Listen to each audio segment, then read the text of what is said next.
ಭಾರತದಲ್ಲಿ ನಾಳೆ ಎಲ್ಲರ ಮೊಬೈಲಲ್ಲೂ ಒಂದು ಸೈರನ್ ಬಡ್ಕೊಳ್ಳಿಕ್ಕೆ ಶುರುವಾಗುತ್ತೆ. ಹೌದು, ಯಾರೂ ಕೂಡ ಗಾಬರಿ ಬೀಳುವಂತಹ ಅವಶ್ಯಕತೆ ಏನು ಇಲ್ಲ. ನಿಮ್ಮ ಮೊಬೈಲ್ ನಾಳೆ ಬಡ್ಕೊಳ್ಳಕ್ಕೆ ಶುರು ಆಗುತ್ತೆ. ಸೊ ಸೈರನ್ ಸೌಂಡು ಕೂಡ ಬರಲಿಕ್ಕೆ ಶುರು ಆಗುತ್ತೆ. ಇದರ ಎಚ್ಚರಿಕೆ ಗಂಟೆ ಅಂತ ಏನಂತ ಹೇಳಿದ್ರೆ, ಭಾರತ ಇನ್ನೇನು ಪಾಕಿಸ್ತಾನದ ಮೇಲೆ ಯುದ್ಧವನ್ನ ಸಾರಲಿಕ್ಕೆ ಹೊರಟಿದೆ.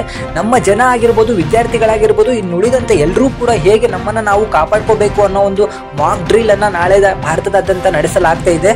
ಇನ್ನೇನು 2 ವಾರಗಳಲ್ಲಿ ಪಾಕಿಸ್ತಾನದ ಮೇಲೆ ಯುದ್ಧವನ್ನ ಸಾರಲಿಕ್ಕೆ ಭಾರತ ಸನ್ನದ್ಧವಾಗಿದೆ. ಸೊ ನಮ್ಮ ನಾಗರಿಕರು ಹೇಗೆ ಅವರನ್ನ ಅವರು ದಾಳಿಯಿಂದ ರಕ್ಷಿಸಿಕೊಳ್ಬೇಕು ಅನ್ನೋ ಒಂದು ತೀರ್ಮಾನವನ್ನ ಕೇಂದ್ರ ಸರ್ಕಾರ ನಮಗೆ ತಿಳಿಸುವಂತಹ ಕಾರ್ಯಗಳನ್ನ ಮಾಡ್ತಿರೋದ್ರಿಂದ ಎಲ್ಲರ ಮೊಬೈಲ್ಗಳಿಗೂ ಒಂದು ಸೈರನ್ ಅನ್ನ ಕಳಿಸುತ್ತೆ. ಜೊತೆಗೆ ನಾಳೆಯಿಂದ ಸ್ಕೂಲ್ಗಳಲ್ಲಿ ಎಲ್ಲಾ ವಿದ್ಯಾರ್ಥಿಗಳಿಗೆ ತಾವು ಯುದ್ಧದಿಂದ ಹೇಗೆ ಕಾಪಾಡ್ಕೊಳ್ಬೇಕು ಅನ್ನೋ ಒಂದು ತರಬೇತಿಯನ್ನು ಕೂಡ ಕೊಡುತ್ತೆ. ಯಾರು ಕೂಡ ಗಾಬರಿಗಳನ್ನ ಆಗೋಕೆ ಹೋಗಬೇಡಿ, ನಿಮ್ಮ ಮೊಬೈಲ್ ಅನ್ನ ಎಸಿಲಿಕ್ಕೆ ಕೂಡ ಹೋಗಬೇಡಿ. ಇದು ಕರೋನಾ ಟೈಮಲ್ಲಿ ಬಂದಂತಹ ಒಂದು ಸೈರನ್ ಇತ್ತಲ್ಲ, ಅದೇ ರೀತಿಯಲ್ಲಿ ಒಂದು ಸೈರನ್ ಆಗಿರ್ತದೆ. ಇದರಿಂದ ಯಾರು ಕೂಡ ಅಚಲಗೊಳ್ಳುವಂತಹ ಸ್ಥಿತಿಗೆ ಬರಬಾರ್ದು ಅಂತ ಹೇಳಿ ಕೇಂದ್ರ ಸರ್ಕಾರ ಇವತ್ತು ಎಲ್ರಿಗೂ ಕೂಡ ಒಂದು ನೋಟಿಫಿಕೇಶನ್ ಗಳನ್ನ ಕಳಿಸುವಂತ ಕೆಲಸ ಮಾಡ್ತಿದೆ. ಎಲ್ಲರೂ ಕೂಡ ಭಾರತ ಪಾಕಿಸ್ತಾನದ ಮೇಲೆ ಯುದ್ಧವನ್ನ ಸಾರಿದ್ರೆ ನಾವು ಕೂಡ ದೇಶಕ್ಕೆ ಏನಾದರೂ ಒಂದು ಕೊಡುಗೆ ಕೊಡಬೇಕು.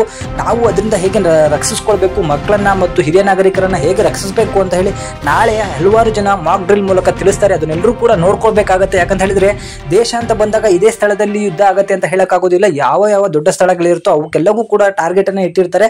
ಇದರಿಂದಾಗಿ ಎಲ್ಲರೂ ಕೂಡ ಈ ವಿಚಾರಗಳನ್ನ ತಿಳಿಸಿ ಹಾಗೂ ವಿಡಿಯೋನ ಶೇರ್ ಮಾಡಿ.